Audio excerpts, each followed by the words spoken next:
Hey, this is Jackie Chin. We're on another episode of Zombie Palooza Radio Live, and we are here today with an amazing film writer, scripter, and a producer of movies and lots of other talents. So I welcome Cam Calloway to show. Jackie.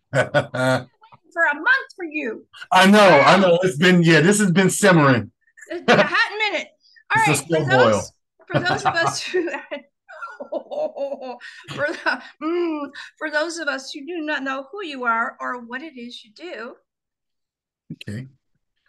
Well, I am Cam Calloway. I'm the founder, and I'm the founder of Hornz-N-Haloz Films. It's an independent film production company. When I say all around, we do writing, we do our film production, we do our editing, scouting locations, even the casting. So we're all around. You got a bomb diggity logo I want on a sweatshirt I was or a gonna t-shirt or I a was gonna hat say that. or a sticker or a something. Listen, Jackie, we Because got you. damn, We yeah. got you. All right, let me Listen, get out of the way. Because I want, there is a story yeah, behind your logo. And yes, I am going to run this show this evening as we are developing the who you are and showing everyone the essence of this logo and your story. Let me Roger get that. out of the Okay. way. Look at that. Look at how cool that is. All right, so I have a conversation about its uniqueness and then give us the backstory of when it started. Okay, starting from what's obvious, Hornz-N-Haloz life is about making decisions. Um, Actually, if you take a look at it, you see 1111. You see a 1 1 dot dot 1 1. That goes back to the law of attraction, and that's also how Hornz-N-Haloz materialized. Keeping in mind with not just the law of attraction, just a balance, trying to keep a balance and getting to where you want to be. Also, most people would look at that as being red and yellow. It's actually gold and scarlet. Um, it represents the my beloved Marine Corps because I served as well. So it has multiple meanings. Also, the four eyes represents the four elements that I've developed while making Hornz-N-Haloz films.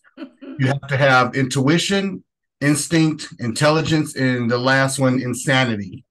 You have to be able to move out of your box. there's In there's order a to, there's a hot lot of conversation we can have about that because going yeah, and doing indie film in itself yeah, is something that for many people is extremely unique. They will get an idea, maybe be inspired by someone's project or a film that's already in big box form, and they're like, When you get into it, it seems like it's a great idea, and yeah. hey, everybody's well, not everybody's doing, but everybody's doing it. They got one of these, or they got a camera, that kind of thing going on. Yep. But there is a lot that will test your willpower, your Yeah. mental state, your Yep. financial state, Yep. and it will also show you if the 5 people that you have in your circle should be there Yeah. Yeah. or not. So give us a little bit more about the creation of the production company. Okay. Okay. Um, Before Hornz-N-Haloz Films, I was just plain old Cam Calloway. I started out writing scripts, and I was so excited. Like you said, you get that intestinal fortitude, and you're like, I can't wait to show this to people. And I'm going to get a manager, and I'm going to get an agent, and people are just going to love it. That ain't the case. In this world of instant gratification, people want to see things. They don't want to sit and read, no matter how intricate, no matter how verbally beautiful it is. No one wants to see that. So, like, okay, I need to take this to the next step. Keeping in mind, this is after thousands of submissions via email, going on Indeed.com, Facebook, Insta, Twitter, take your pick, just trying to find someone. So I decided to pull those reins back. And I said, okay, now listen, I have this script and I continue to write. That's another thing. As an indie, you must continue on your core path. If you're a writer and that's what you feel that you're destined to do, keep on planting seeds in in your garden, but know what where your core dirt is, that's basically your arsenal, if you will.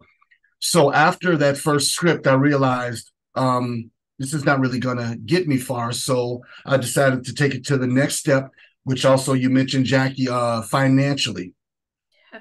That would get a lot of people. It's either get this new lens or get groceries for the month, and then you end up having. Y'all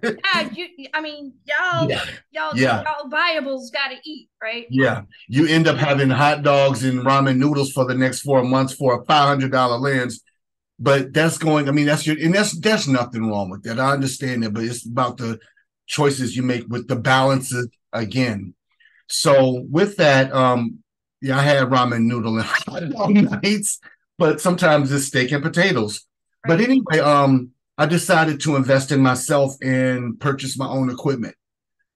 Luckily nowadays, this is not like back in the 80s where Hollywood, if you will, had the veil, that big veil, for example, like the the Wizard of Oz, where there was you can't go past that veil because they don't want you to know what's going on. Nowadays, it's called gatekeeping. Thank you. That's for the word. That's the word. It's gatekeeping. Yeah. So many out there have the knowledge base.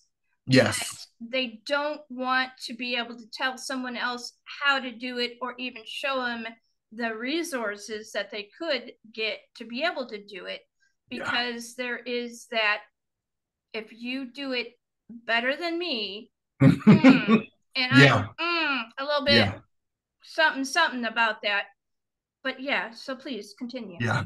So with that, thank goodness for companies like Sony and Blackmagic, because they made cinematography cameras and they made them available to the general public. Yes. Now, keeping in mind, we have these people on this side viewing these films, and I can do that, and even I want to do that. So they challenge themselves. That was my story. I'm looking at this as an indie, and when you write, you try to do something that's viable. You don't want to try to write something like Raiders of the Lost Ark or Jurassic Park because you don't have the technology for them. Right off the get, it's a little high reach. It's not to say don't do it. It's just to say mind your budget, mind your financial cues. Yes. As you're doing it. Yes. Talk a little bit about the importance of the cues that you get for what is around you, and how did you go about expanding out of that? Okay. Well, when I wrote this film that we're going to talk about, and I have 5 of them, but I wrote it in mind of the resources I have around me. I'm originally from the planet of Chicago, but I'm now in the big. You got your own thing going on.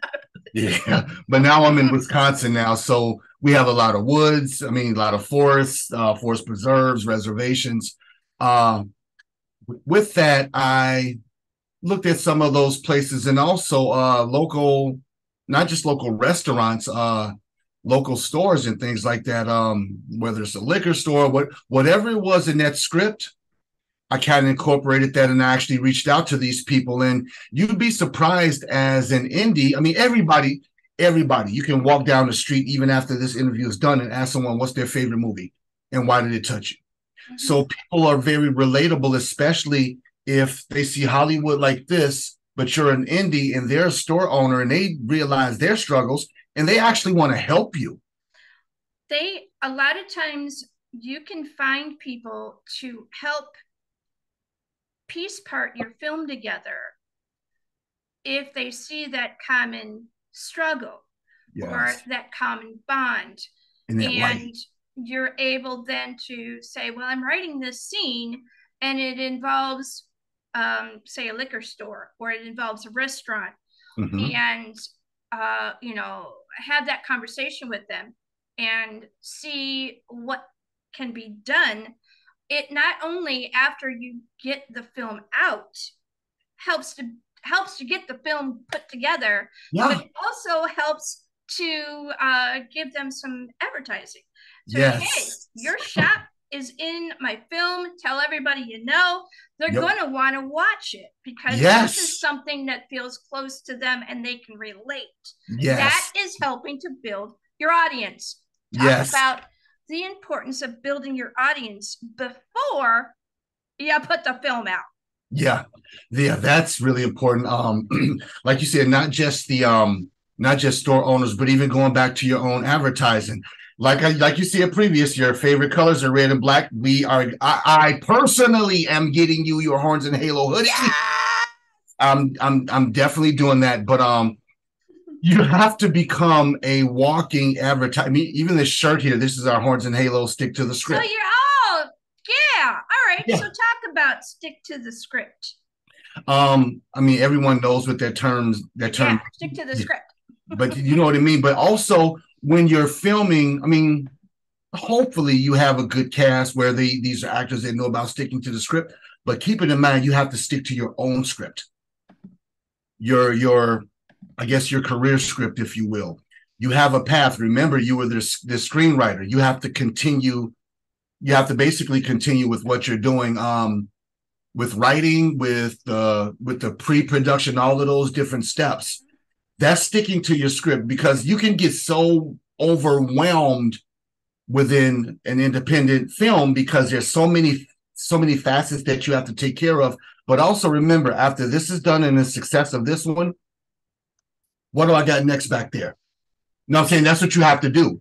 Right. And you have in order to keep, and Jackie, in order to keep viable in this industry, you not only have to have something creative, innovative, something that's going to get people talking, but the main thing is you have to have something next. Yeah, there's a lot of times when someone comes into doing indie script writing or creating a film of any kind, they will be so focused on getting just that one thing done. And sometimes when you're trying to get that film put together, there can be a downtime. There can be a downtime for whatever reason, whether it be mental, emotional, physical, or just you're tapped. Yep. And you just don't have the ideas coming. Yep. But it's real important to have one of these. Yep. Yes. Like, I don't care what size it is. It could be tiny, or it could be huge. Yeah. But have something, or even use, this. Yep. Oh, that showed up weird.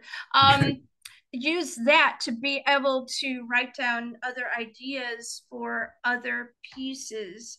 Yep. For next projects, or even a voice recorder on your phone. Absolutely. Yeah. Always have something, because as a creative in the indie world, life is about experiences. Literally. Like, I mean, and I guess, I mean, that has a greater gravity. That has a greater gravity than what even I understand I'm saying. But every time you experience something, I heard this song about life is a movie. Everything you see, you can take different pieces of a puzzle over here, put it over here, and now you have this whole thing. But if you don't have it, like you said, if you don't have a notebook or so, it's poof, it's in the air. It's like a. She'll be like, I'll keep it up in here, and then you start working back on your original project. That focus changes. Yep. And you don't necessarily remember what it was in your downtime that you were thinking about. Yeah. So now we're going to get into the mix. I have something up here, and people are like, well, she just move out of the damn way. So I'm going to move out of the damn way. And we're going to talk about banjo. All right. So there are so many pieces to this script and to the making of the film and to the post-production stage of this film. Let's talk about why, or wait a minute, not why. How did you come up with this name, and what is the significance to you? Maybe not necessarily to the film, but to you. Okay. First of all, I do want to say this. I think with not just any indie writer, even ones that's affiliated and connected to Hollywood, like Steven Spielberg, Stephen King, anything they write, it has a connection. They have a connection to it. It's a part of them, whether it's an experience or what have you. So actually, Banjo is a two-part deal. The exec producer before I had an exec producer is a very good friend of mine, who is, of course, now the executive producer of Hornz-N-Haloz Films. He came over to my house one day and he was telling me about this story. He's the bear in the water. I'm the city slicker. He's the bear in the water. So, yeah. So he was telling me about this situation. He went camping 4 hours north of where we are now. And he had a friend that was originally from Chicago. Now, this guy had never been camping before, anything like that.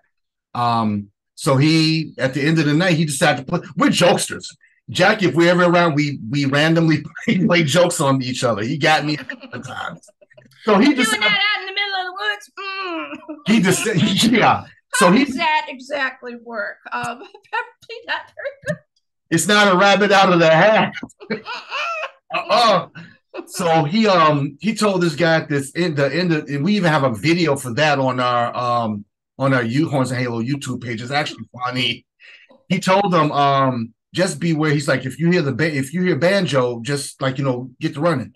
No, you didn't.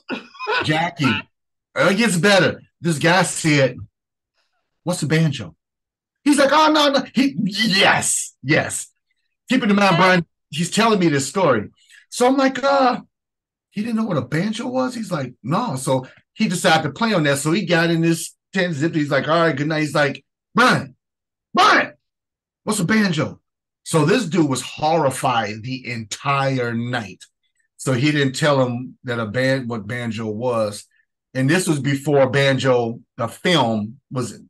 So he didn't know it was an instrument that originated back in the West African Indies or nothing like that. So Brian told me that story. I have such an urge to do that, thing, but I'm not going to tell him to wait.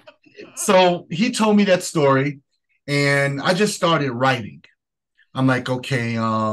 So with that, I started listening. When you write, you need certain elements, whether it's your whiskey and your cigar and your typewriter or music or what have you. So I just put on YouTube and started listening to music, and I basically wanted backwoods. This is before Banjo / in the movie, his name is Orion Reed, before he originated.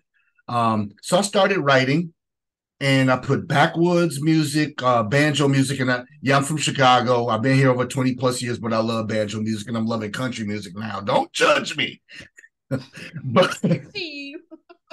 but as I was writing, there's a particular song, if you want me, I can mention that as well, that came up, and it stopped me from writing. Not much will stop me from writing, whether it's the smell of food or time to go to work. I will continue to write.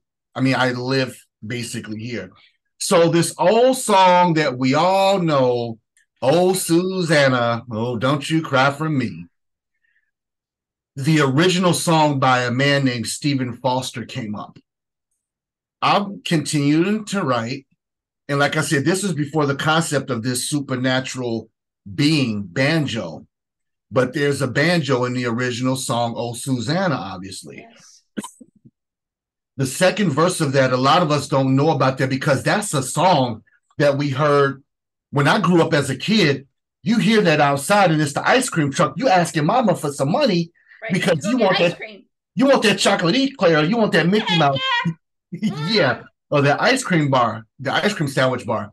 So the second verse stopped me in my tracks. I would rather have everyone listening to this to go and look at the original song. From where I'm from and what I am, it stopped. Jackie, I could not write for the rest of the night. It shook me that much because I felt, this is an old school term, I felt bamboozled because the core, the like I said, this regular song that we used to hear, oh Susanna, oh don't you cry, and then of course when something happens, usually even in a boxing match or argument, you got to retreat, you got to come back. There's got to be a fallback, and then you got to come on back, right? Because if you're having constant of a certain particular feel, then there is no reason sometimes to stay involved. But if you give that flavor and then you pause it, and then you go bam, that is going to grab you.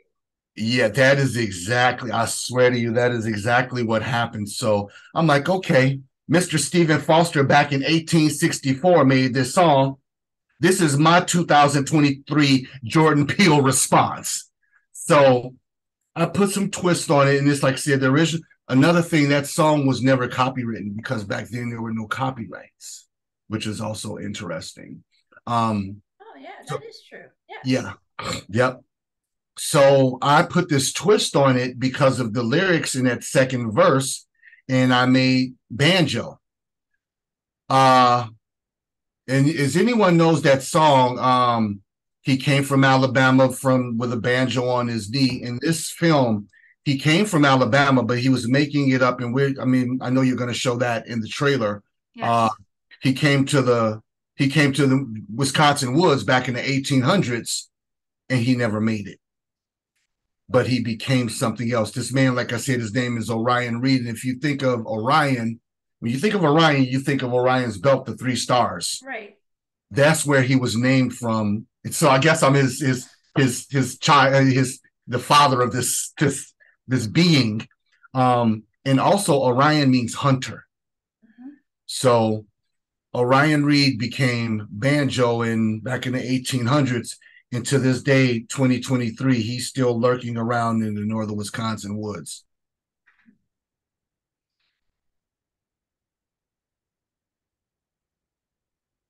Man, this is a little early to be asking a question like this, but I'm ready for you. How much of Orion is you? Whoa, that's heavy. Whew, okay. How much? This much. This is not from the film. Okay, honest question, honest answer. A lot of it going back to what I said about Stephen King and what's his name, Steven Spielberg writing. It's a large part of me. Not just being in Wisconsin, but also in this film, there's a situation of historical injustice, if you will. It reflects back to me because just going through different situations and feeling and being treated unequal just because of what you are. And a lot of us, we deal with it, we endure it, we absorb it and keep on going. So a large part of this, of Orion, is in me. That was really heavy, Jackie. But as anything, as you have a dark part, you have a light part. So Orion is very much me as all of the stories, but this one has it that kind of pulled on the heartstrings because it makes you think of the different injustices, and you're just trying to be a pure, decent human being, whether it's in the pursuit of equality or love. And sometimes things greater than you will stop that. Yes. And what happens? You become something else. Yes. You become something greater than a situation. And yeah. So it's like that was the Alan Parsons song, I am the eye in the sky looking at you. Yeah.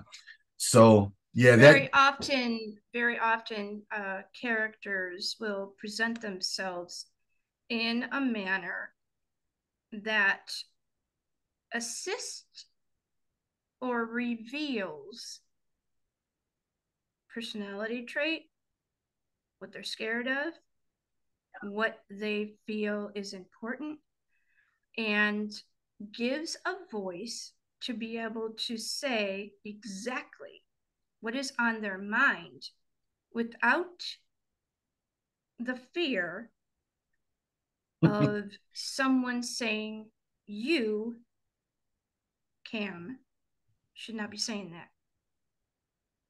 You hit it right on the head. I think that's one of the little secrets about anyone that's a screenwriter or a lyricist or a poet. The things that like you said, that you fear, that you may have insecurities about, and you want to get it out there. So it's like, okay, I want to do this, but then you draw away because of fear of rejection, degradation, so many different things. You just pull away. But with art, whether it's painting, like I said, writing, especially with film, because you're seeing it, you're hearing it, you're feeling it. It's like an indie's dirty little secret. Absolutely. It's like, okay, now this is what I've experienced, but I'm not really going to hide it in film. I'm going to put it basically in front of your face. And you're, as the audience, going to have to deal with it. Yep. And the joy and the sorrow comes from when you get to sit in the audience and watch if they respond in a way that you think they should, mm-hmm. or if they're going in an opposite direction. Mm-hmm. And mm-hmm. so the next. Yeah. Yes. Oh my goodness. We just went right into action cures fear. Yeah, that's very real. That's very true. By how to say this, I don't come off as, but I very much honor, what's his name, David Sandberg, the guy who made what's that movie, Lights Out and Shazam and Annabelle. Oh yeah. He openly admitted that he's an introvert. He's like, he don't like being around. It's not that he doesn't like, he has a hard time adjusting. That's how I am. So it's to get over that fear and to get over the nervousness, I had to push myself into this filming industry, because everyone says I have something to tell. Okay, how bad do you want to tell it? What do you have to do? It's in your head. Fear that's so interesting. Fear is in your head, and it's not necessarily vested in your heart. But action, that takes physical motion. That takes physical motion, same thing. But it takes determination. It has a point A and a point B. So in order to commit to action, you have to dissolve that fear. Fear ends up being the road that you walk on with your action. Yes. Wow, that's powerful. That's really powerful. So I just let out another secret. I guess I'm an ambivert, an extrovert, an introvert. I'm an ambivert too. Yeah. I completely get it. I'll tell you. So one of the conventions that I went to a few years back, I was going in and having some conversation with some people that were brand new to me. Uh-huh. And, you talk, and it's a big building, and you're a little loud, and, you're talking, you're having a good time, taking photos, taking business cards, doing all the thing. And I heard this voice that said, I hear her. And I'm like, okay, whatever. So there's lots of, different things going on. A few minutes later, I found out that the her they were talking about was me. Because my voice is a little unique. Uh-huh.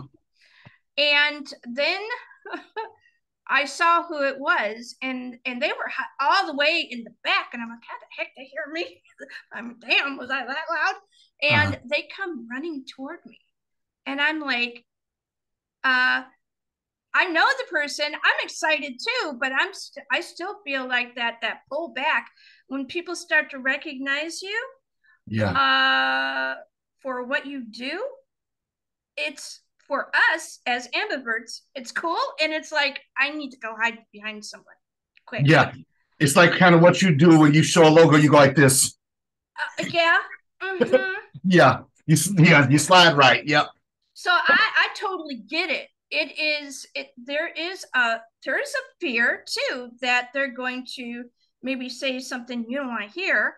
Mm-hmm. Or there is okay, I've been outed. Because you can usually walk around in a crowd and ain't nobody know you, or they may know you and they're like, oh, I heard about you, but whatever. But if they know you, they know the work you put in, they know the quality that you do and all that. That's a different kind of thing. That's a different kind of energy. Yeah, it is. It really is. But it's still kind of, it's kind of crazy. All right. So action cures fear. Yep. Now, I think what I'm going to do is I'm going to go over to play. Let's see, what am I doing here? And of course, they change a lot of stuff that is going on around here. So hit the share screen. We're going to go over here. We're going to share sound.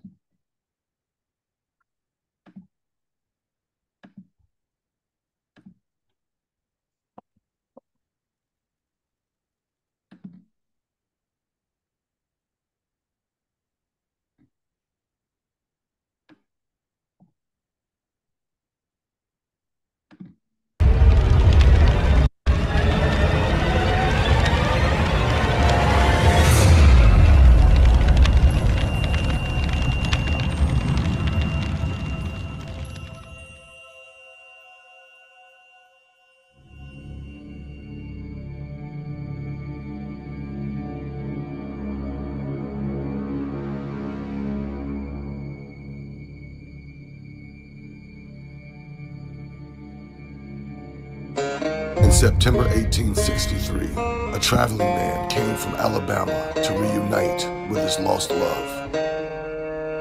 Orion Reed, a banjo player, only made it to the North Woods of Wisconsin.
I haven't watched that in a while, and I was just like, whoa, who made that? I was, when I first saw that,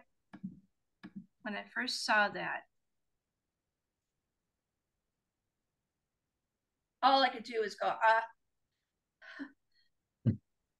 first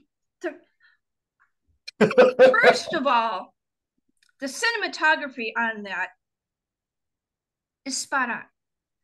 The coloration, the cinematic quality of sound the attention to detail, and then the cast.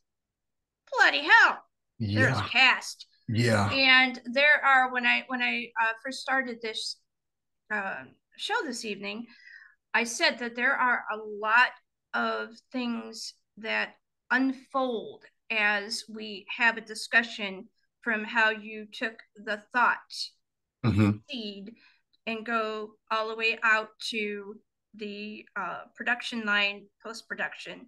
Yeah.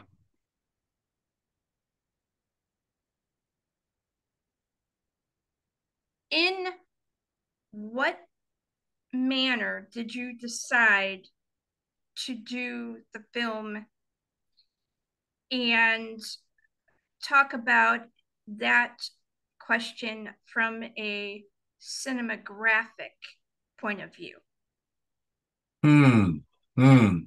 Okay. Because it's deep. It has structure. It has life in it already, and it is something that grabs you already from the get-go. So talk a bit about how that unfolded for you. I mean, did you envision it, already see it, or was it happening as it was going along and you were just adding the elements to it? How'd you do that? How to do it? Okay, now you gotta work. Now I gotta pull a rabbit out of the hat, but it's not a rabbit. Okay, going back to the beginning of this conversation where we were talking about the core, like you're a writer, always stick to the core. I wrote in mind what I can possibly do with my natural elements that I have around me. Of course, I didn't have actors. I had these names, and I kind of visioned what I wanted them to look like, even though not just what them to look like, but their character build. So after writing it, I didn't even do scene locations yet, because I live in Wisconsin. There's woods everywhere. There's forests and everything, like everywhere. So from a cinematic standpoint, I looked at each character, and I guess that's another thing. Some people use Final Draft. I use what's it called? Movie Screenwriter. It helps you structurally write out. Yeah. It is a good program. Actually, my sister got that for me. Bless her heart. She started me on this path too. So as I was writing it, I started looking at the different characters, like, okay, this one is intelligent and snarky. This one here is kind of scary. Like, this one is a loudmouth. So putting those together, I went on, I guess I can say it, social media. I went to Actors in Wisconsin on Facebook. This is before I had that trailer, Jackie. I made a pre-trailer, and people started just coming in. I'm like, oh, wait a minute. Oh, wait. What did I do? Yeah, like, holy shoot, this is a lot to do. But, I mean, I was humbled by it. Like, wow, I got this reaction of all these people. So I said, please send me a headshot, because what you do as an indie, can I jump back a little bit? Oh, yeah. Jay-Z, this is rap and stuff, but Jay-Z made a quote. He said a quote, and I take this with me to this day. He said, find someone in an industry that you admire and look up to and follow their path. Yes. He did that with Russell Simmons. With me, I did that with not Jordan Peele, but Jason Blum of Blumhouse. Okay. And I watched how they did a lot of things, like even the guy Ari, I forgot his name, Oren Peli, that made the Paranormal Activity. I just kind of looked at that, so that's why I did it like that, because in their I guess their casting, they said that you can't talk about this. There's so many different elements. It seems strange to people, but it pulled people in, and that's what happened. That's what happened with Banjo. So I started looking, like, I would go to work, get home, be excited to get home. I started looking through these different people and looking at, like, their physical build, their physical attributes in juxtaposition to the story. And I'm like, okay, this person can fit, this person can fit, this person can fit. Those are the three brothers. Like, holy shit. But then keeping in mind, at this point, my good friend, Brian Petrie, is also the executive producer. So I'm running these people's faces past him, and I'm looking at these demo reels. That's very true. American history has two stories. That is the baseline of Banjo. Not just the film, but the actual story. So, okay, I'm gonna circle back around and we're gonna get to that. So looking at those actors there, I started looking at the up-to-date actors, and I requested that they submit I felt really weird as being an indie saying, well, can you send me a demo reel of what you've done? And then I took parts of the script. This was really exciting. I mean, like, as an indie, I'm like getting like cheesy, like a chubby kid with cake. I took parts of my script and this also another thing, always protect yourself as an indie. Not that these people are dishonorable, right, but get your scripts copywritten.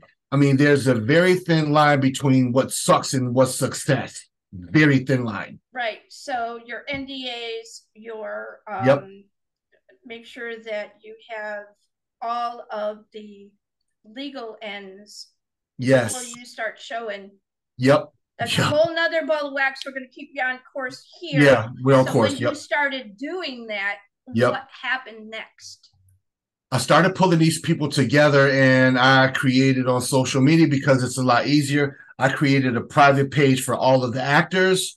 And I'm thinking at this point, this is really developing. And Brian, we have this term, this is happening. This is happening, like, holy hell. Like going from script to potential screen. That's what an indie thinks of. That's what you do. Even if you don't sell a single film, as long as you get a film done. That's if you're destined to do that, it's going to happen. But also, I'm like, I need some kind of foreshadowing. I need some theme music. Like when you think of Candyman, you think of dun dun dun dun dun dun dun. So I reached out. Yep, I reached out to different musicians, and then I had a humble big hit at this point, and I'm like, I'm really feeling the elements of this. I reached out to a gentleman named William Elliott Whitmore. This is a guy to me that seems untouchable. Like, you know how you have people in the music industry that you just can't reach. Going back to when I was listening to songs while I was writing, one of his songs came up called Old Devils. So I got a little bit, for lack of better terms, ballsy, and reached out to this man's management team. And you don't know if you don't know. Yeah, that's very true. That's very true. And you know what? Just send him a text or an email and say, I would like to interview you. I look forward to your yes. Yeah.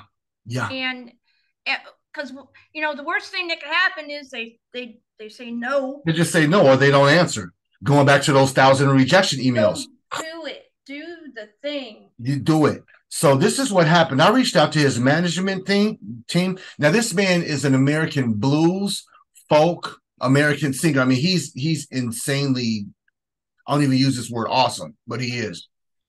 He's very good at what he does. He reached out to me personally, Jackie. I'm like, I had that's bringing that to you.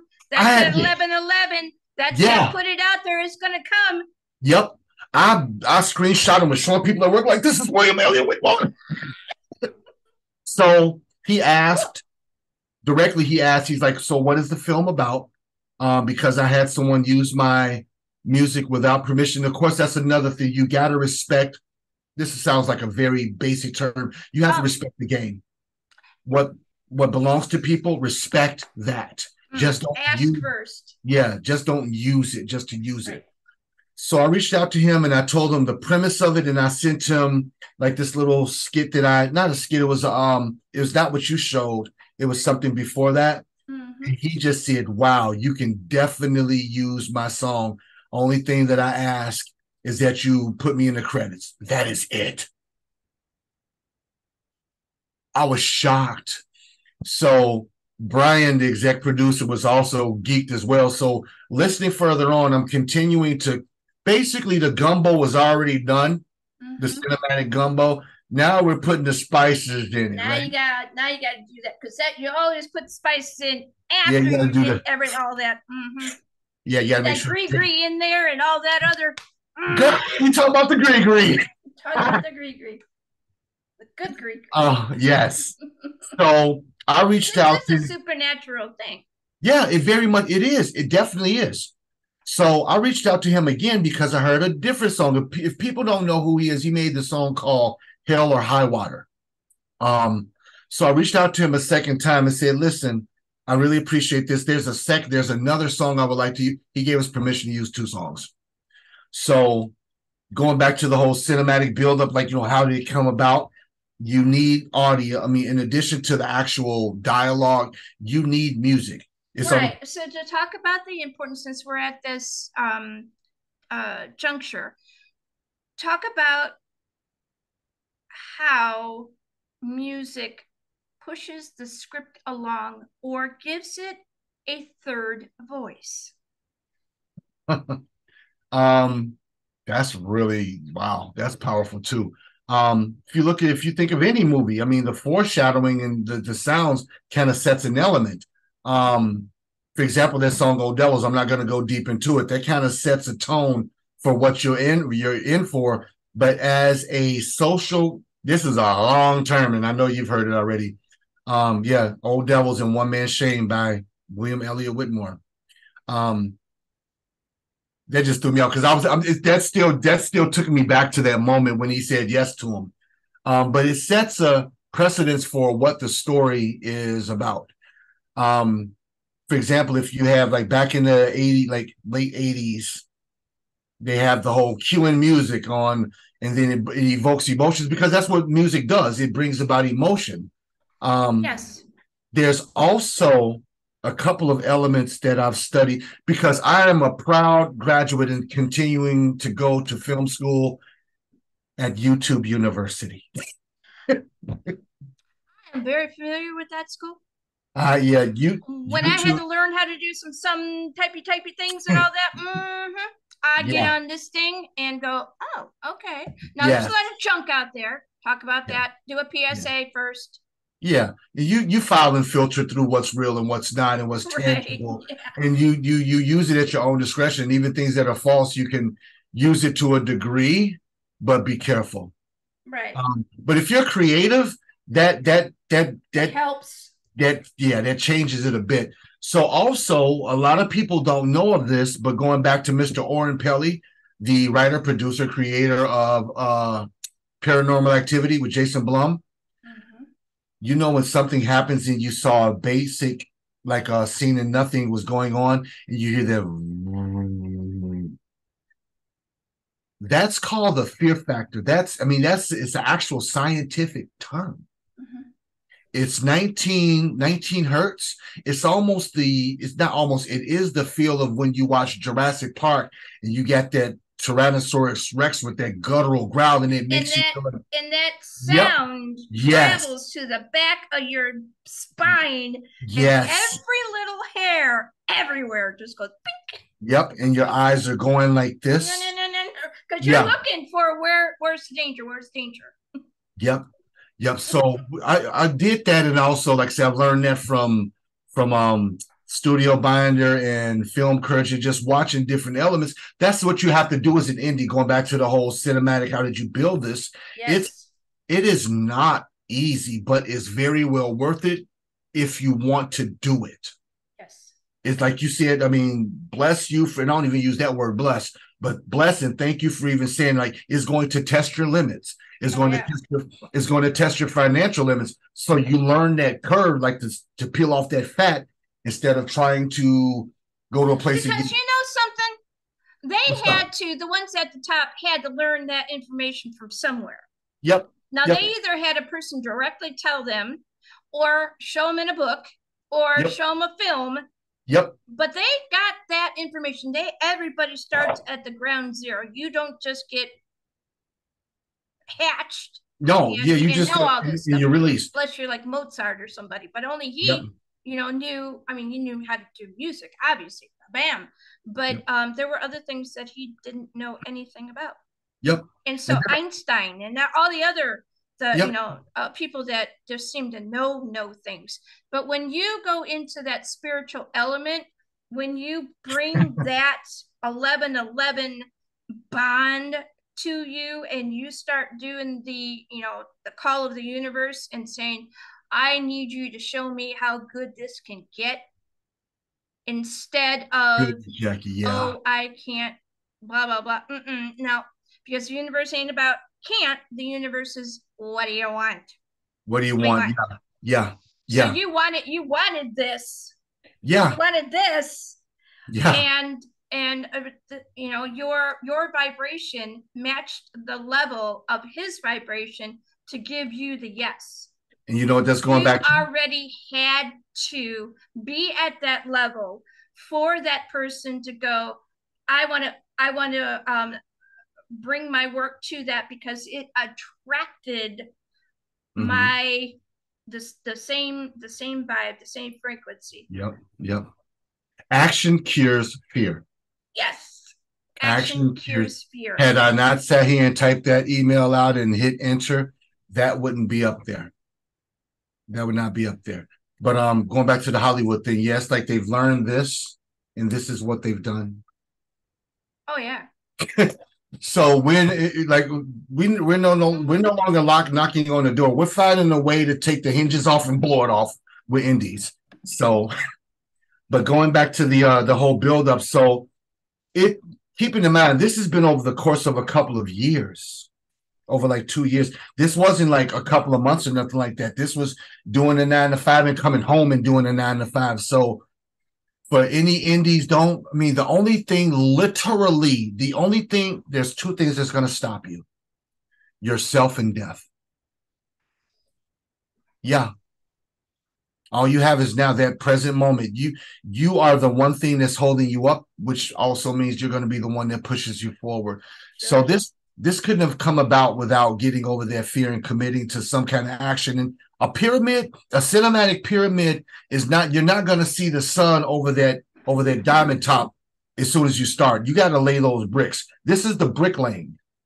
So when you started getting the people together and getting the foundation of the script together and the foundation of the music, what did you do next? It's funny because at that same time, wow, you're really kind of digging into it. You got your claws in me, Jackie, and I'm appreciating it because you're challenging me to think about the process. At that same time, while I'm doing that, I looked at, like you said, going back to Insta Twitter face, and you're seeing different independent actors. I'm saying actors that's not connected to SAG and things like that. They're being asked to do parts and they're not getting paid. Some of them are not getting catered to like food wise. And of course they're providing a service. Right. So you want to treat them accordingly based on their craft. Because they are coming to your home. Yes. And a good Southern film needs to have a good Southern vibe. Yep. All the way through. Yep. If you're going to want them to have that kind of vibe, you're going to want to keep them happy. Yep. You're going to want to keep them fed. Yeah. And you're going to want to keep a level of respect that is earned. Yeah. And this went from Southern to Northern, but the other thing is I appreciate this because I've watched, I watch YouTube videos with Jordan Peele, and I see how he communicates with Daniel Kaluuya, if that's how his name is pronounced, Kiki Palmer, I think. That same relationship I've developed with these artists, it is amazing. I mean, I'm not just saying that either. I mean, they'll just text, like one of the Carver brothers in his film, he'll just text me like, how you doing, brother? Just checking on you. I'm like, wow. Or another one, John Brunson, he'll just do random checkups. And it's not saying just checkups on how the film is doing. No, how are you doing?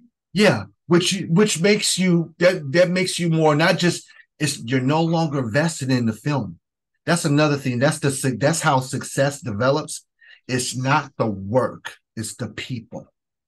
It's the That's people. gonna make me cry. Why do I feel like crying right now? But it's true. It's true. It is true. I mean, people forget about people, and they only think about the objectives. Right. So going back to that, what was my next step during this whole time? Back over there where my finger is, and what I'm going to get you is the Hornz-N-Haloz apparel, and that is not a plug, but it's a plug. That's all right. So we're there. So tell people where they can get that at. I can't point to that. You can point to that though. You can contact us directly at HornzNHalozFilms at gmail.com. Make sure it's a Z, HornzAndHalozZ Films. I should have been a lexicographer. That's a person who creates words. Also, if you want to contact us through our YouTube page or even on Facebook, we have put. That's another thing. We not only have this film Banjo. We wanted to sharpen up our cinematic swords, so we've done paranormal shorts, Spirit Box, Room 204. We've done different things to keep the energy alive. Right. Because you have to have multiple projects going. Oh, yes. To keep in that creative bond. And sometimes when you're working on something else, it will help you. Be like, damn, I could really use that for this. Oh. You know, that many conversations Brian and I have had, and it's like, whoa, this, like, oh, hell yeah. Yeah. So going back to the Hornz-N-Haloz gear, because like I said, I know you love red and black. Oh, you got one coming. I started a promotional campaign initially I started on GoFundMe because people didn't know much about it. It kind of flopped, which is fine. You fall down 7, you get up 8. You keep on getting up. Yes. So yes. Talk about all that. HornzNHalozFilms Films. Yes. So we basically started pushing our apparel, Hornz-N-Haloz gear. We even have this elite edition where those who contribute, they get an exclusive, not just a contributor, but they get their names on the back of this shirt here. Stick to the script. I'm not gonna turn around because I realize, actually, you know what? I'm gonna turn around for you. You can spin you around. They say never show your back to the, but it has film director. Look at how cool that, unless you have that written on the back. Cool. Yeah. All right. Yeah. So we have a campaign right now on GoFundMe. You could put Banjo, even if you just put Banjo film, it's automatically going to pop up. Now, please keep in mind that me and Brian, we're more, as indies, we're more concerned, invested in the post-production and the success of this film. So the finances for anyone who donates, contributes, or purchases any of our apparel, it goes towards paying these actors. Like I say, I'm in Wisconsin. I have there's 10 total actors in here, and of course the musicians. This is to accommodate them for their hotel stay, for food. Going back to the indie, always reach out to businesses. I have businesses who are willing to cater, but of course we need the funding. That's the only thing that's holding this up. Literally everything, equipment-wise, we've invested in that already, because that's the core of it. Is after you get the script, you need a way to film. Right. But now we're developing a way to take care. We're trying to not develop, but we're in the process of being able to take care of these artists, because no matter how much you write and no matter how much equipment you have, if you do not have actors, you don't have a movie. And you cannot, you can We're play. Just going to be talking a little bit about the stuff that's going on over there, but they are getting closer to getting some things done. But if you don't have a script, number one, those actors don't have nothing to say. But then if you've got all of that, you don't have the actors. Well, ain't nobody talking about nothing. No. Oh, I want to bring up something very important as well. I'm not an artist. I mean, I'm not I can't draw. I used to. I no longer do. I wanted to create a storyboard for these, and this is kind of like a little independent screenwriter's hack that for indies. Sure. There's a site called Storyboard that you can actually create your own storyboard. I created the full storyboard for this after these actors signed the NDAs, and I did have a notary as well, and I did it through Zoom, so everything is possible. I sent them the script, and then I sent them the storyboard. Now they're seeing themselves on the storyboard. Now it's becoming more from script to screen. They're becoming more becoming more invested as an actor. Yes. And just to see this develop just from something that you had, like you said, just Beirut just had in a little notebook. You know about this. Yes, I do. Yes. Just to have something from script to have it go into it, the process alone makes you feel successful. If you don't feel successful because you don't have it in independent film festivals, for the fact that you are no longer where you were when you started, that is what success is. Yes. It constantly builds. So yeah, Mr. Brian Petrie created this after I wrote the script. It's, believe it or not, I'm gonna put in that's another thing, Jackie. I put Easter eggs in this film to the point people are gonna have to watch this. And I'm not just saying this, I'm like I said, this is a social. There's a lot of stuff that is in this film that and we could talk about because I'm really good at what I do. We could talk about this for like 3-4 hours, and you still would have no idea what all is in this thing, but there is a lot. But it's still going to come around, The story about Orion, is right there with what you're reading. That's, you know what, I was. Here we go. You say that because, see, I'm a fan of like Hitchcock, and old style films like that. Yeah. And there is never anything that is put in one of those films that don't belong there.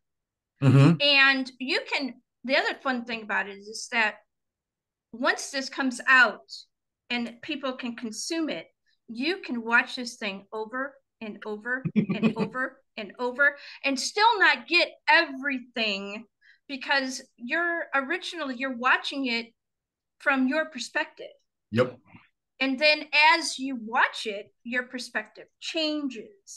You become more involved. And then you're like, and then there are so many characters in this thing. You can follow a character and how they develop.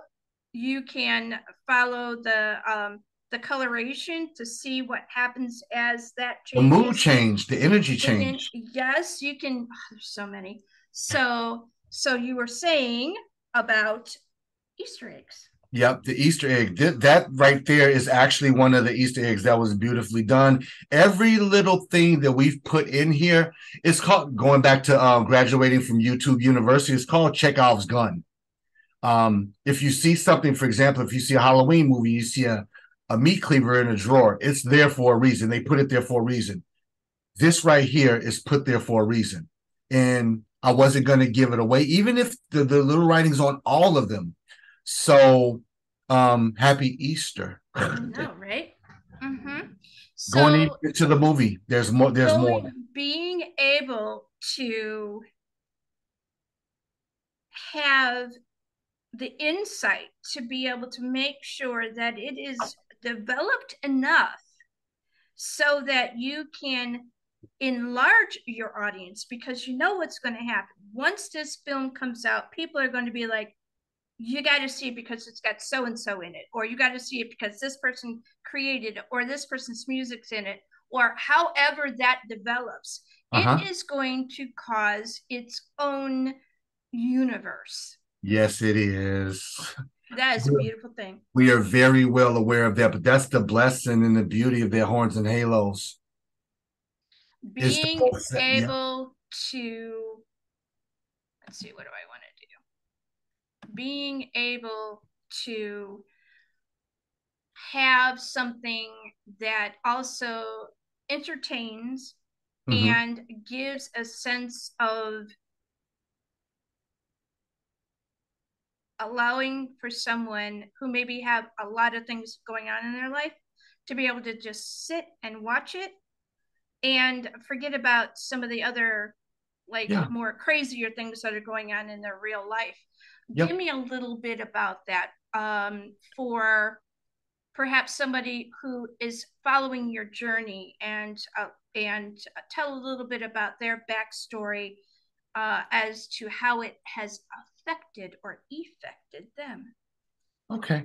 It's the other cool thing. Now that you say that, I have people that reach out from the shadows that say, like, and this is because not many people, I think pretty much the only people that know about the actual where the devil is in the details of this film, the script, sure, are the actors, the writers, the exec producer, and I didn't even release it to Mr. Elliot Whitmore. He hadn't even seen the script, but he heard the premise. But people are humbly inspired. I mean, like people who I haven't spoken to in years, which is good. Even people who've just been following. There's certain people I follow as well because we're all inspired by one another. sure. So just looking at how it has impacted people, and this is not even on the screen yet, that makes me feel like, okay, I'm doing something right. Even if it's not, even beyond the cinematic process, just inspiring people. And it's not sounding cliche or anything like that, Yes. because someone inspired me to do this. Yes. To start screenwriting and not being satisfied, going back to Oren Peli, like I said, in Jordan Peele and Jason Blum, and even ones on an independent level. There's a guy from the Southside of Chicago named Mark Harris, who's done film after film, or I'm sure Mr. CJ Vecchio. Yes, I know him. That man, I did a little personal interview with him because he inspires me. Because he's doing the Evil 3 film. And I'm like, I wanted to pick his brain. I think he's the reason why I found you. Yeah. That man is definitely give a shout out. And his latest film, The Evil 3. Jackie, I got a signed poster right around the corner. I interviewed him for that. That was incredible. Yeah. So someone inspired me, and I'm getting those chills again to know that I inspired somebody. It's like probably how CJ felt. I'm just a little guy here, but to me, he's a big guy. So to the next person, they're the little guy, and I'm the big guy. But that's respect. That's what you do. That's how indie films survive. Yes. Another thing, the laurels for the 2023 Chicago Horror Film Festival. I did it. So I did their laurels, and was even a judge for that. So being able to start a grassroots company with nothing, just an idea. Yes. I started this. I was a single father of 3 children. While they're asleep, I had all these ideas laid out on the side of my bed to have people to be able to even sit here in front of you. The process. Now you're gonna make me cry. No, but it seems surreal. I mean, it really seems it seems surreal to, like I said, just watching all these papers to spread all over, to having structure, to having people come in, to having actors come in, to having a drone pilot come in, to have an independent film director and founder of that film festival willing to reach out and give me little tips and tabs. Yes. To have you. I'm like, but that's going back to that 11/11. That's why it's so draw the people to you. And a lot of people, they think it's, some kind of silliness to do. But no. We're taught from a very young age, you need to listen to whoever, and you only need to follow their script on what they say you can and cannot do. And when we're little kids, if a teacher says, oh, you're really good at that, but not so good at this, and you really shouldn't even think about doing that, or you should think about doing that because you can do these things. It is really, really, it puts you in a box. Yeah, it does. Now, it puts you right here. In a box where you can climb out and it's open at the top, or it puts you in a box and you think, there's no way I can climb out, even if it is open. I'm never going to have this stuff. I come from whatever my background is. And indie film, indie film allows for these people who have the real desire to go and do something, and allow them to be able to get to whatever the next stage is. Mm-hmm. And if they keep doing it enough, they will get noticed. and Yes. then they will be helped up. I have very rarely run into, and it does happen, but very rarely do I find that someone that started off indie at the base doesn't want someone else to come up with them. Yeah, that's very. I mean, it's true. That's part of it. Absolutely. Two things that you said stuck out. You said you want someone to notice them in the indie world. Always notice and acknowledge yourself for what you are. Meaning, in acknowledge your feats, your impossible feats. For example, I didn't think when I was writing this that I would have this full cast. That is an accomplishment that an indie needs to absorb, accept, because that builds up your momentum. The other thing you said about sticking to the script, you just gave me an idea. I'm gonna make one for indies. Stick to your script. Right, stick to your script. Stick to your script. I mean, you can stick to the script, but always stick to your script because you have a plan. You have a destination that you want to reach, and it starts again. So, wow, this really went down the rabbit hole, but I'm loving this. But it is all a part of how you do the thing to be able to get it into the eyes of people that are important.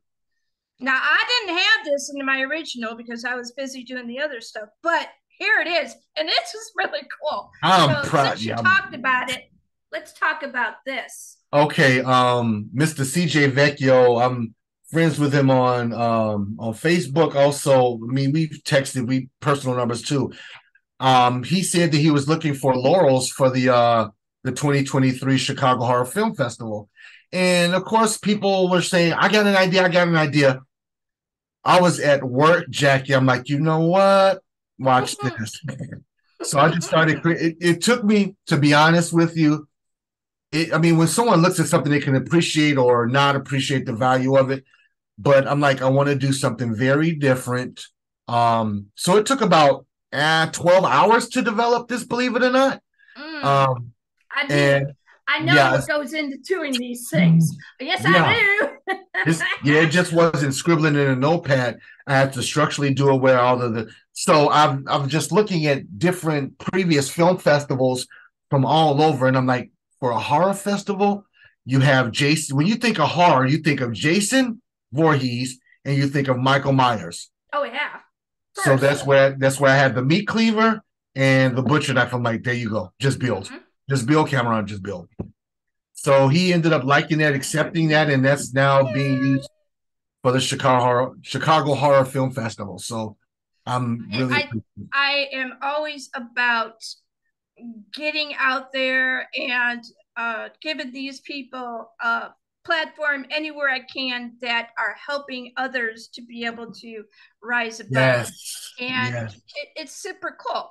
So we've been like all over the place with this. So what I'm going to do is we're going to start getting into some other things. Now, these are taken directly from your trailer. Mm-hmm. And when I saw the like I said, the coloration and even how you decided to do the lettering for this, mm-hmm. I'm very interested in that. And then so you have this fabulous background. You have, let's see if I can get this. You have the lettering that's like that, and then you've got this very, very plain text. But the plain text, mm-hmm. So let me get out of the way. So actually, if you look at that. If you look at that, I mean, it looks like the actual word banjo will look like it's engraved wood. I studied color wheel. I can't remember the name of it right now. But how colors make, like, it gives you certain moods. So the font was really important. I wanted,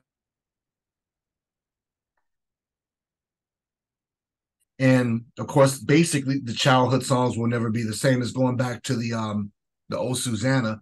I wanted to have, like I said, the actual font in the front is, I mean, it's prevalent, but that top one, I wanted to give age to it.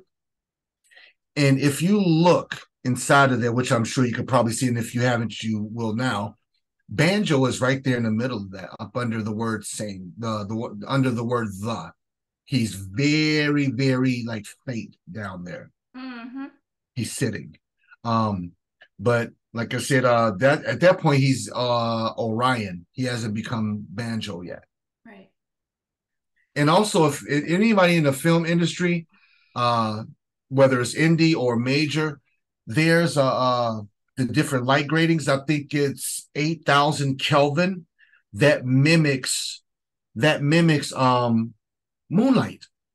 Yes. So when I was creating this, when I was doing the color grading on DaVinci, I kind of downgraded to that night, because you can't, white will overcast. Like if you had just had all white, it would overcast. It would take over the shadows, the trees, the eeriness. There's a science to what you see, just like a science to what you hear. Yes. So that's a whole nother part you got to study, but that people study. But the beauty of it is, it's all a learning process. It's like I said, going back to that fear factor, the fear frequency. Once you learn that, and then if you're creative, you can incorporate that. You feel this little cute little mogwai is now growing into a gremlin, a Godzilla. Yeah, we're in trouble.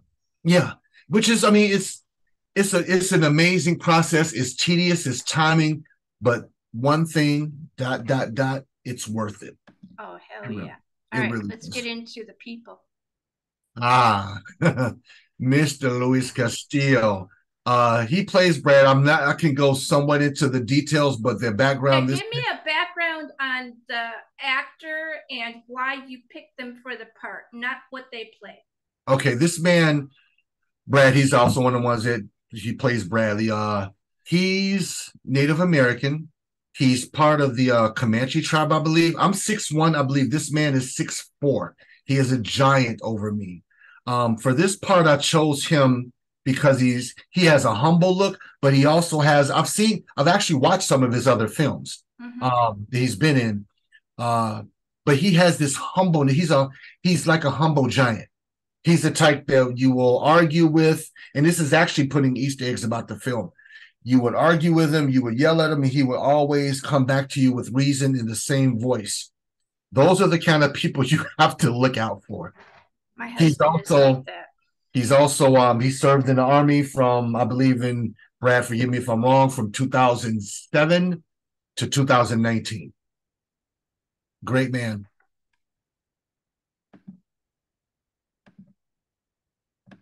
Who else you got? Holly and Spot. I've always kind of mangled their names, so I'm sorry if I mentioned it wrong. So Holly, I ended up coming across Holly as a referral, believe it or not, from another one of the actors that's in this film.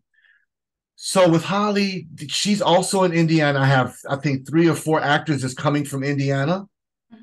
Hence why the funding is so important, because I want to take care of them when they get here. I sent Holly the script, and she visually looked like what I looked at as Miranda in this film. I sent her the script.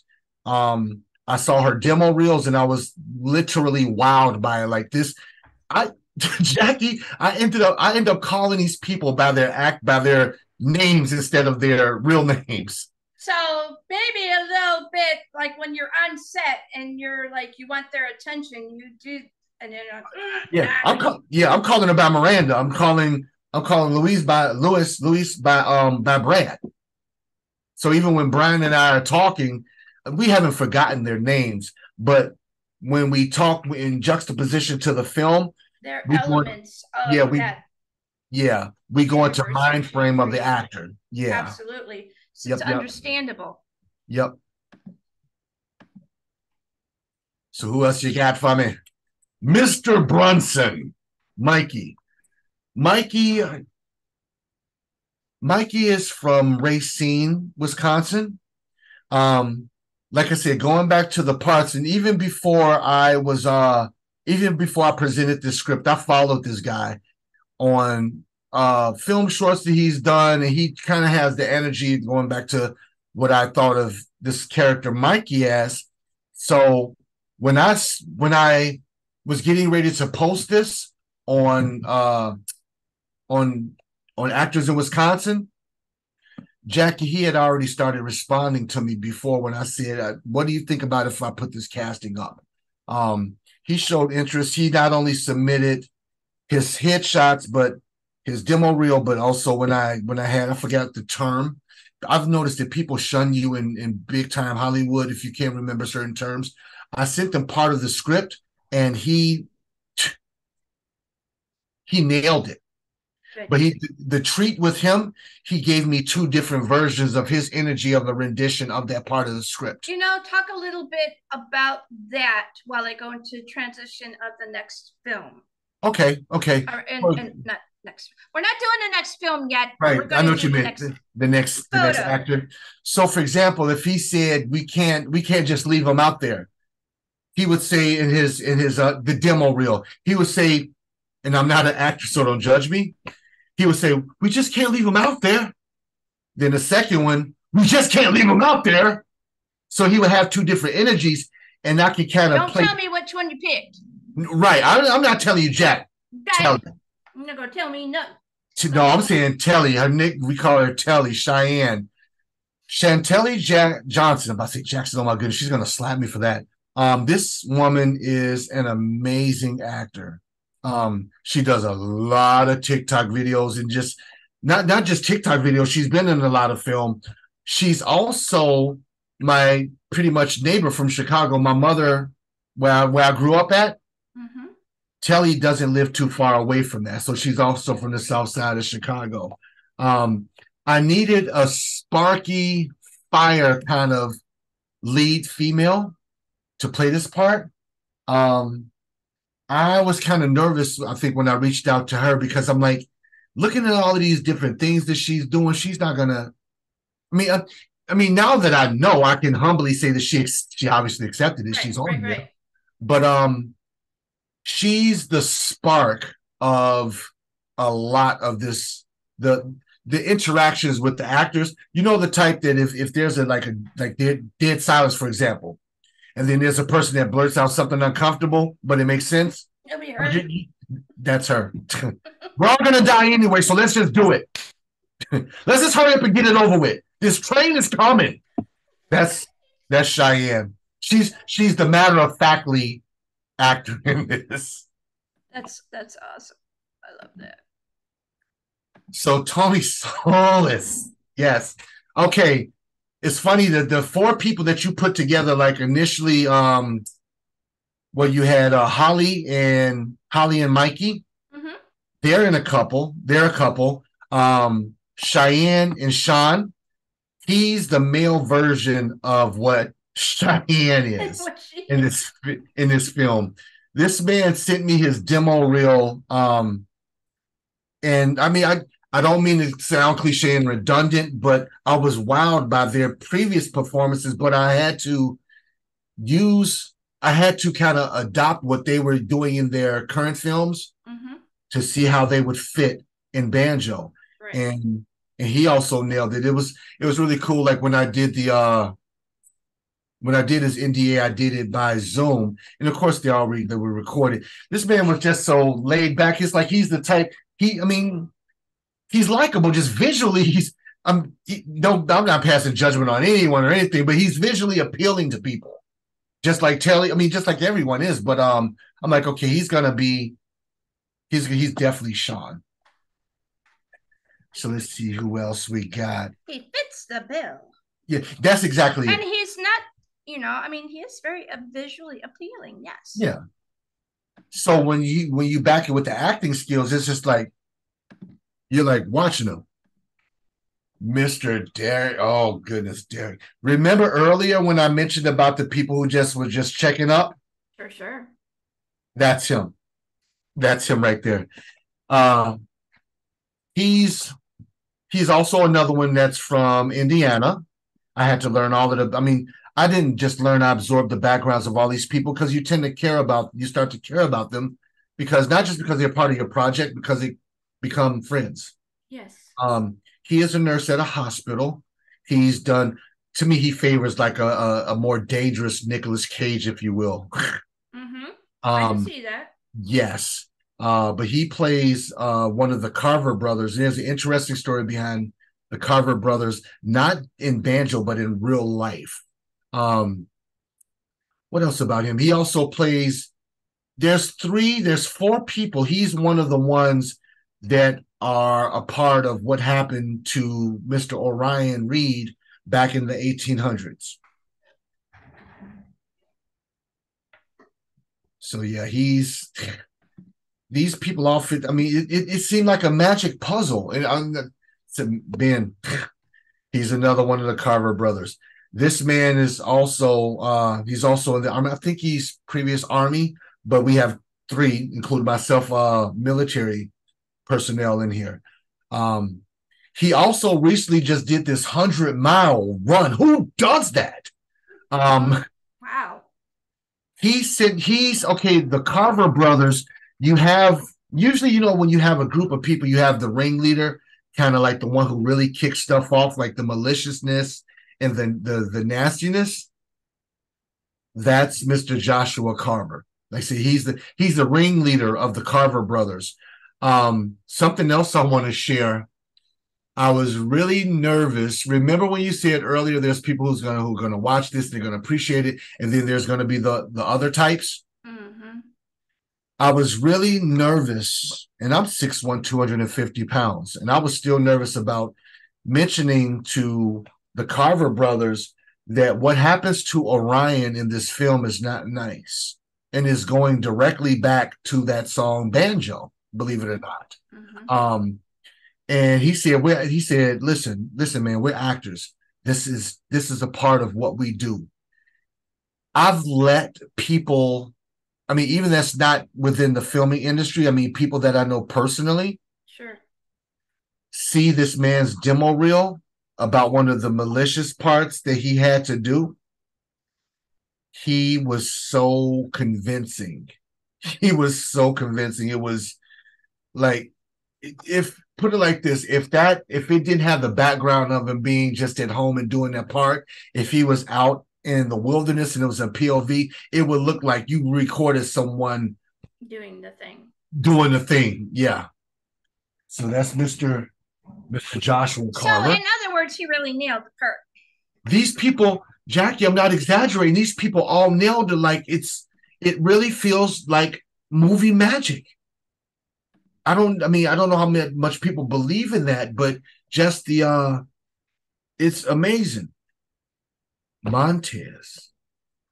This man is not only a recording artist, but he has this forgive me, Montez, if I'm wrong, but I think it's this Batwing series that he started it, or he kind of started. It's like a fan film. I'm not exactly sure, but I was pulled in by his work ethic, by previous things. He plays Orion. He is the Daniel Robitaille to Candyman, as Orion Reed is to Banjo. This is him. He was also referred to me through Mr. Derek McMahon, the one who plays Joshua. He plays Jacob.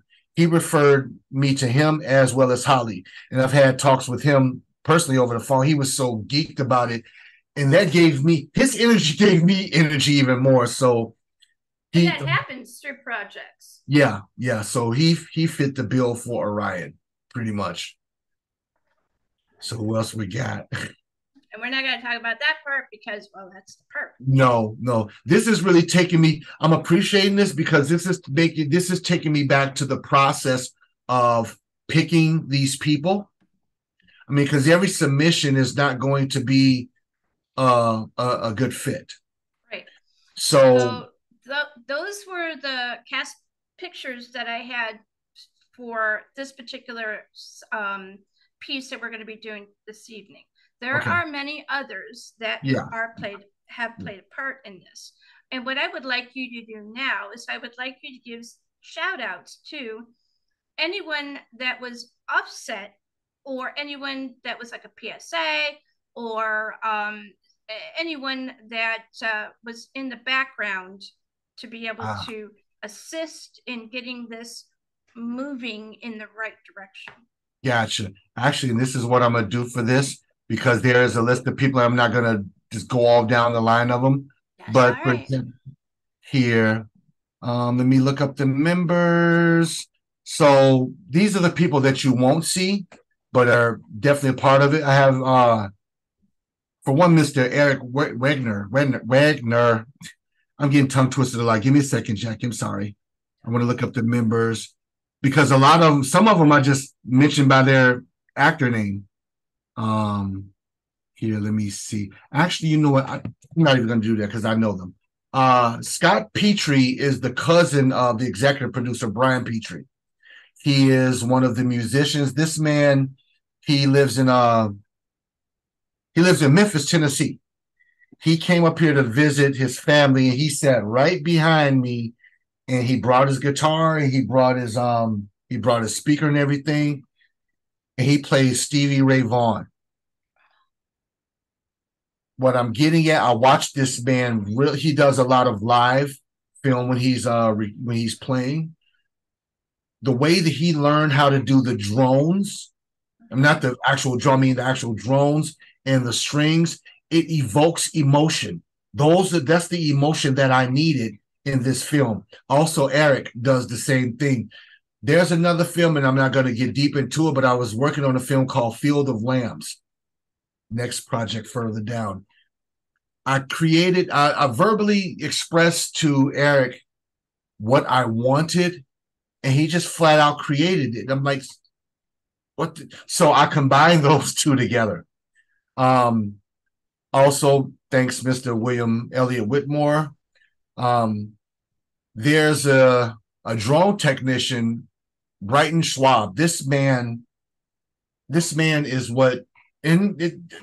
there's large shoes to fill, but what Jimi Hendrix is to a guitar, this young man is to a drone.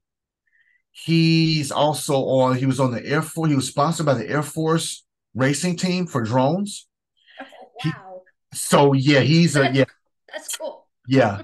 I saw his videos. All that other stuff is cool, but that's up there. Yeah. So he does that drone racing where you, that's him. I saw his video, just him being at home and just flying through, or even outside, how he can just fly past a person this close and get that footage and not touch them. Just like. And them not even be bothered by the thing. No.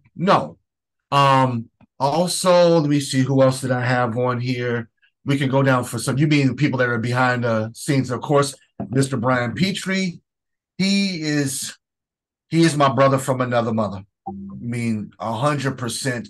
He latched on to, when you start as an indie, you want to get it out what you're doing, but you're kind of reserved about it because you don't want it taken, copywritten, plagiarized. Yeah, right. There's everything going on. Yeah, not saying that he's not like that at all. Actually, history, we're both single fathers. We used to live next door to each other. I was the assistant property manager where he lives, and we did not know that each other were doing the same thing for years. Yeah. So he's the other half of this Hornz-N-Haloz Films. He's invested in his own equipment. Collectively, we have an arsenal. He's learning about all of the little cinematic things that I learn. He's learned what that I can't learn or I haven't learned yet. So he's the Haloz part from the demon side. So who else do we have here? I'm thinking about in the rest of the actors. We have people that are willing to, they haven't been listed yet, but people that's going to help with the lighting.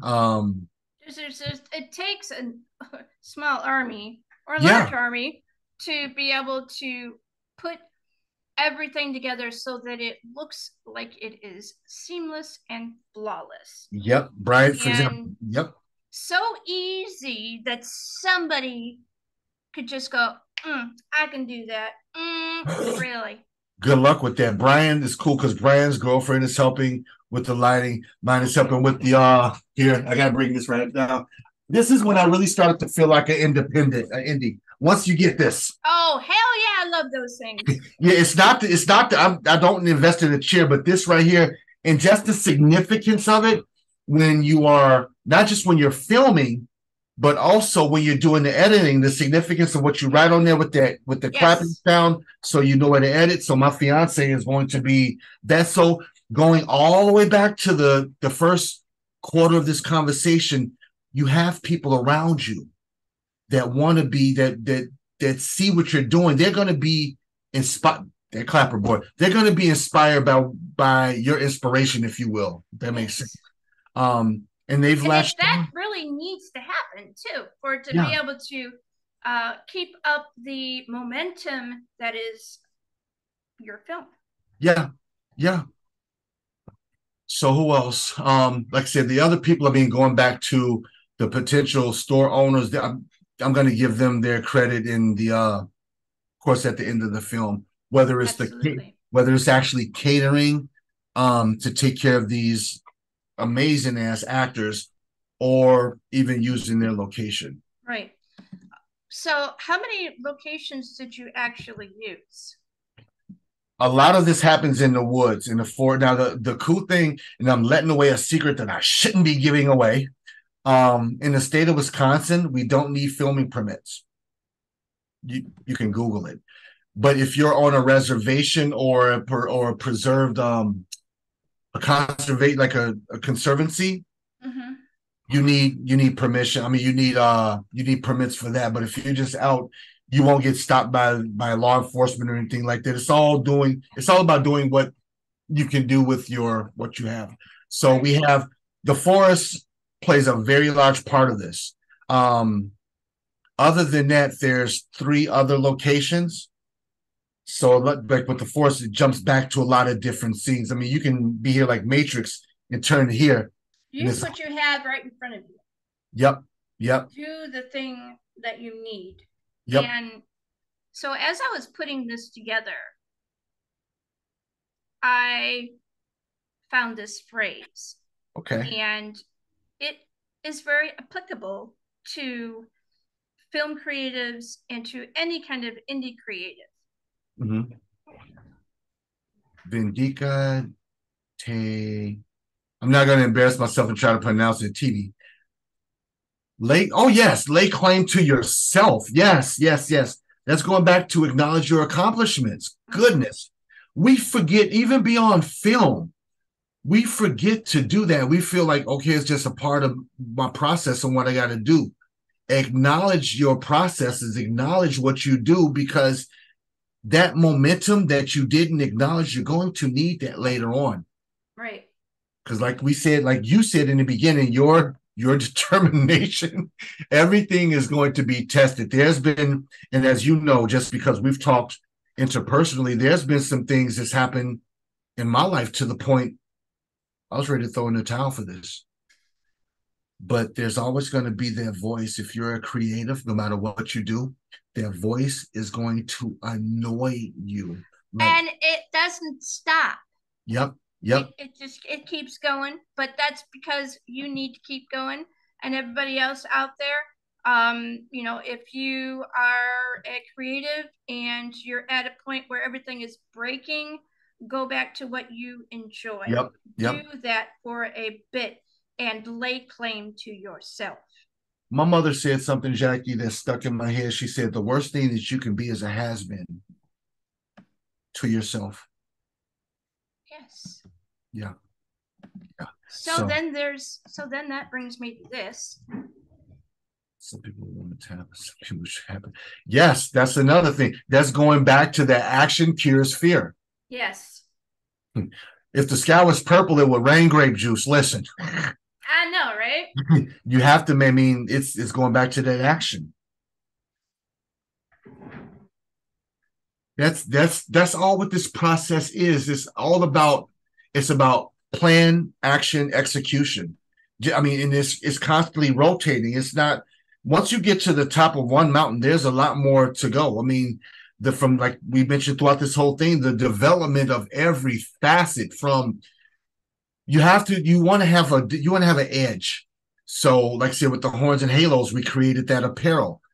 Not just, I mean, yes, to get the name out there and for advertising, but also to take care of these actors before I even had the actors. Before the actors, there was a script. So it's acknowledge your accomplishments. That's one of the biggest things.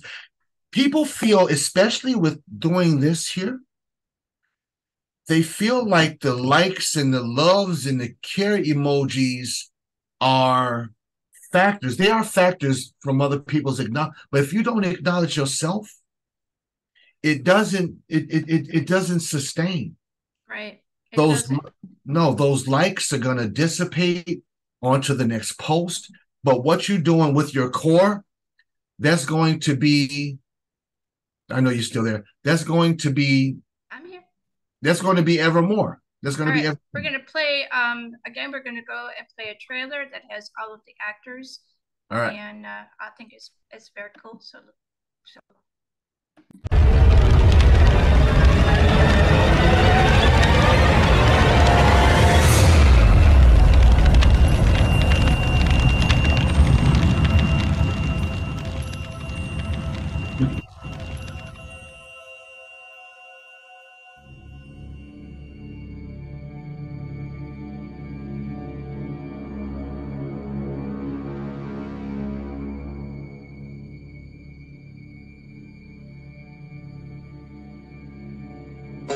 In September 1863, a traveling man came from Alabama to reunite with his lost love. Orion Reed, a banjo player, only made it to the North Woods of Wisconsin.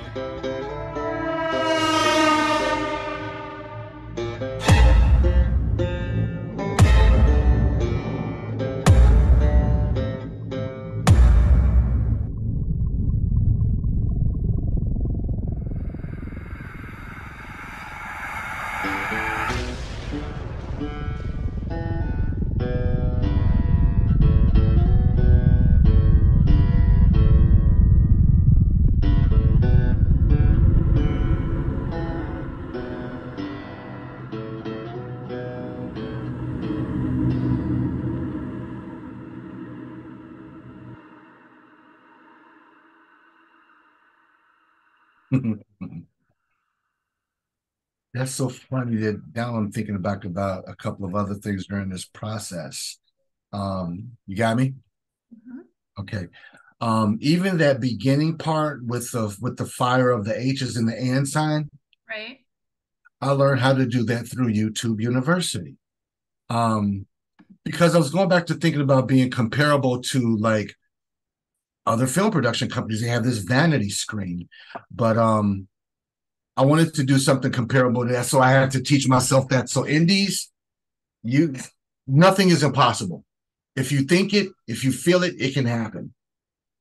Also, the voice in the beginning, I got to share this.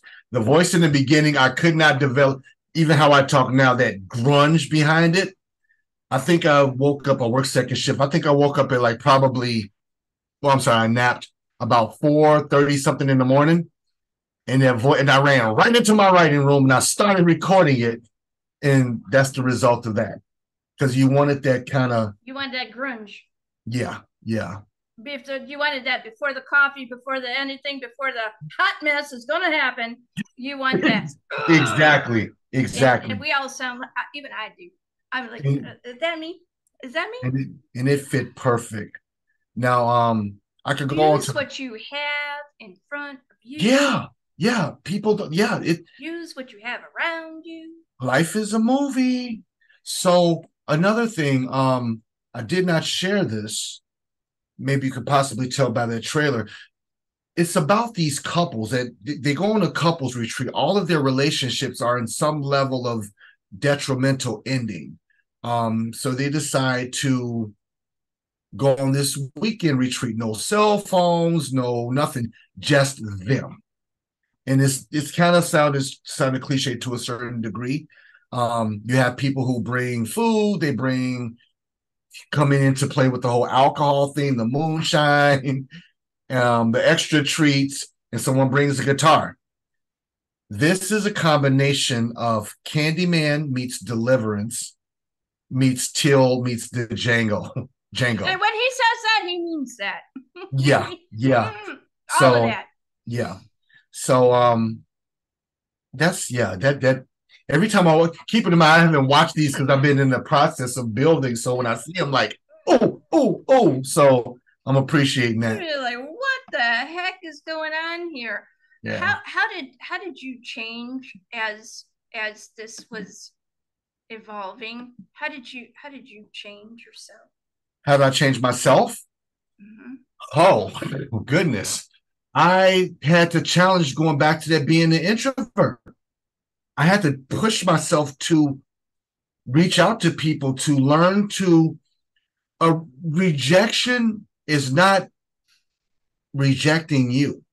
It's rejecting what you're doing at that time. But that one yes that can balance out a million no's. You know what I mean? So if you get 10, 15, 20 no's, what are you going to do? Tuck your tail and quit? Get your lunchbox and go home? Indies, we don't do that. That's the reason why, and it's not indies against Hollywood or nothing like that. No. But if it's not like that at all. But it's if you you against you, dude. Exactly. So yeah, that's what it is. That's flat out. Before it's anything else, it is you against you. There are, somebody had asked me a number of years ago what I thought about my competition for doing what I do. I said, what competition? Yeah. Because it's not that I think that I'm the supreme being of what I do, but I know from where I've come, and I know the direction in where I'm going. And if I'm paying attention to what I'm doing, you're going to be off doing whatever the heck you're doing. No. And I'm not bothered by you. I'm not bothered if you do better than me. Yeah. If you do better than me, I want to see what you're doing. I want to see if I can learn something. I'm inspired by you. Yeah. Yes. Let me show me how to do it. Yeah. And if you're just starting out, I think that's awesome. Everybody started somewhere.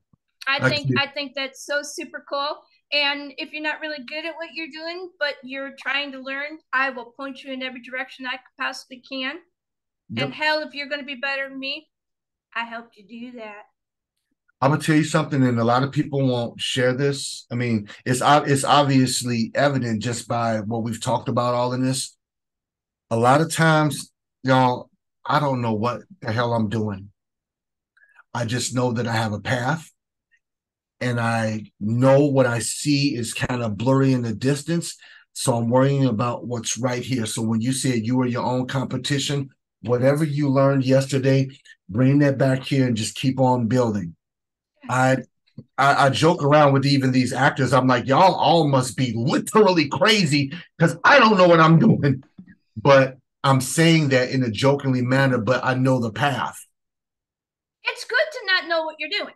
Yeah. It's also good to say, I don't know what I'm doing. I'm just, because that shows, my Sicilian wants to come out now, that shows you and them that you're willing to learn, that you're willing to go the distance, that you're willing to be pliable enough to be able and humble enough, even if you've done like a lot of really, really cool things, that there's always something else to learn, and that the people that have watched you in your progression, they may not always come up to you and say, hey, give you like to your face the accolade, but let me tell you something, they're watching.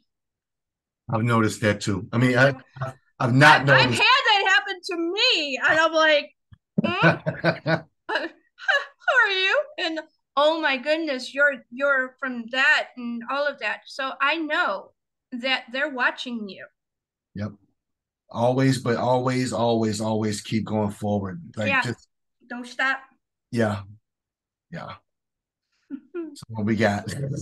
Yeah, super cool.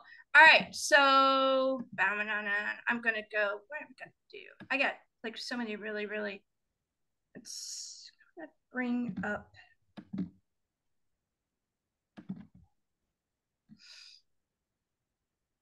the inspiration, the part that this gentleman here gets to play is a spark of the inspiration that came to you during a conversation. Mm-hmm. And for you to be able to watch him in that element of that creative spark, what did that do for you or to you?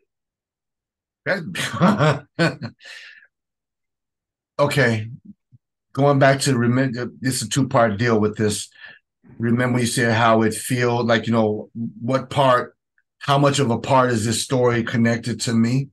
Sure. I talked about in the story, there's like some historical justices, and that's how it's related to me. But I chose him, and I've had 4 different people. I even had one person, I invited them to my home, and I wanted them to, kind of go over the lines, and I went over it with them, but they couldn't stick to the script. They wanted to input their own ideas and things like that. I'm like, listen, this is like a football game.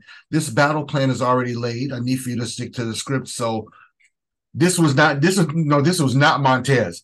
The conversation I had with Montez, and when I requested to look at some of his footage, he has this, even looking at him, he has this humbleness, this humbled look about him. I saw Orion in him, like, how could I not have him play this part? Because like I said, even before him, I think I had maybe 3 or 4 other people, and one that I had come into my home and just couldn't fit the bill. But he put both shoes on and laced them tight. So I could not go with Montez. Because, even just looking at it, he has this kind of, this humbling, because keeping in mind, this story starts in 1862. Yes. So that's very important, and he nailed it. At some point, what I would like to do is bring on the actors that we have portrayed today.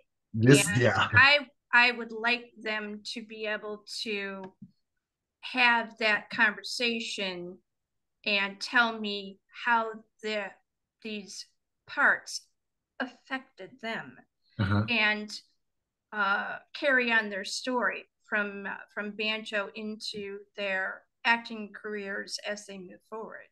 I'm like super stoked to be able to do that. All right. Let's see, what am I going to do here? I'm gonna go here. I love your logo. I think logo is created by Jeffrey Kosh Graphics. He's from the UK. He's listed on my Facebook friends list, which is private. But if you need to know the information, just message me and I'll get that over to you. But yeah, that graphic is banging. What did you think about your first interview on Zombie Palooza Radio Live? I'm sorry, zipped out. I'm sorry.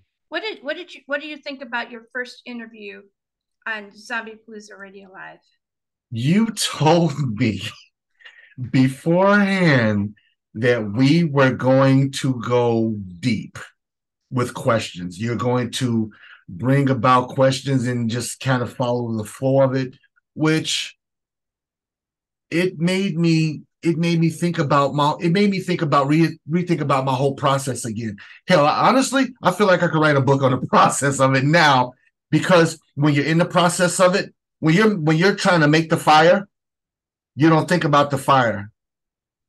Once the fire is going, you forget the process. You, in this situation, to me, are the fire. But I'm saying it's making me think about those embers up under it, how these sparks started, and I'm appreciative of that. Is going back to the acknowledgments of the independent film screenwriter, filmmaker, whatever title we want to give ourselves. We forget about those acknowledgments, and you kind of took me back to, this is where I started doing this, when I just had a notebook and a freaking idea. So the intricate questions, I mean, everything, it challenged me, but I'm loving that. I'm hoping of above all that this whole thing that we just did, that it can inspire somebody. Like I was inspired, like I said, by CJ Vecchio and people like that, even by you. When you reached out to me, I felt the same way that I felt when William Elliott Whitmore. I'm like, me? Like, is this somebody else? So I thank you. I thank you so much for that. I really do. In the course of this 2-hour conversation, Oh, it's been 2 hours. Wow. We have gone the gamut from seed to near post-production. Mm-hmm. I am absolutely privileged to be able to have that experience with you. And I look forward to being able to see what else you're going to be bringing to show. And at this point, we are going to close out. But what I would like you to do in closing out is I would like you to tell me something that Banjo would have said as a parting. My vengeance will be sightless. You won't see it coming. Vengeance is success. Thank you and good night. Thank you, Jackie.